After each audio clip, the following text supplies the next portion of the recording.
Hey, this is Nicholas with the Backyard TARDIS here with some more adventures in locksmithing.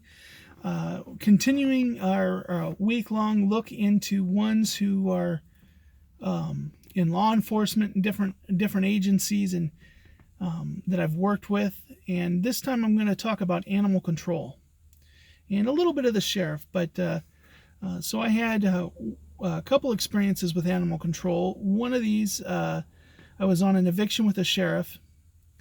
And the people weren't home, but he's required to go through, make sure the house is safe before he turns it over, that there's no weapons, there's no traps or anything in there. And so he goes in there, and this sheriff, he's like me, he's got a big gut, kind of a little bit slower moving. And he's in there, and what he doesn't know is in the garage there's a sleeping pit bull. And there's a doggy door that lets him into the house. And so he's in the master bedroom making some noise, and that dog becomes aware. And he comes out of that room, the dog comes out of the garage, and then it's a mad dash for the front door. And this house had this security screen door, and that officer got to the doorway, did a triple Lutz, and grabbed the door and slammed it as he spun. I'd never seen him so spry, and that dog was just ready to rip into him, jumping at the door. And of course, he's in his domain, so we call animal control. And they come out, of course, here's this officer that goes into all these situations, gun drawn, could get shot at. He's not messing with that dog.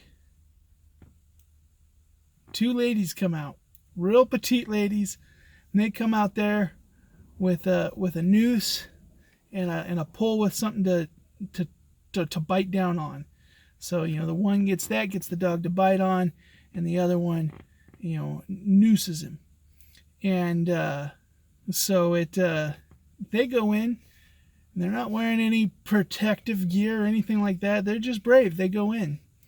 Now, same ladies, we saw them on another job, once again doing an eviction, and the officer called them in because these people had tons of animals, especially dogs.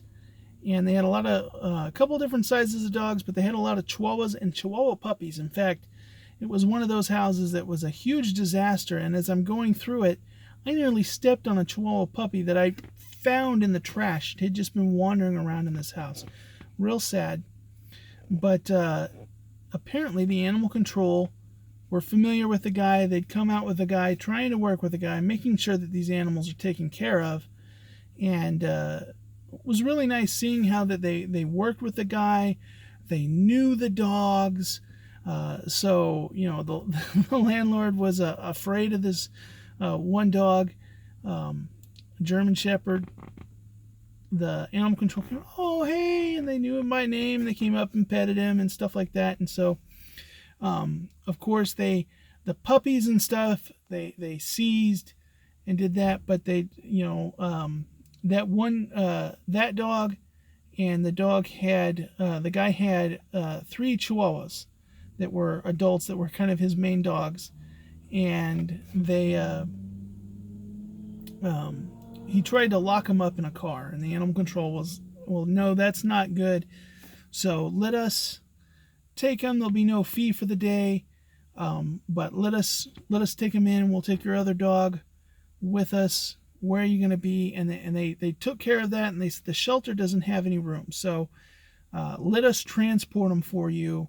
Where are you going? They worked all that out, and they have a job where many people aren't happy to see them show up, but their job is to keep the animals safe, but they're underfunded. Half the time there's nowhere for them to take the animals, so because of that, they're they're trying to keep them with the owner, but they're always looking out for the animals. And so I have my hats off go to those two ladies. They run our animal control unit in our area, and those ladies are fearless, and much appreciated. Anyways, that's just another adventure in locksmithing. Have a good day.